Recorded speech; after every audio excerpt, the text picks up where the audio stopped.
Well, there's my camera way over there.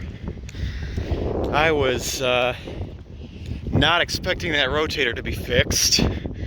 This last time I heard it was broken again.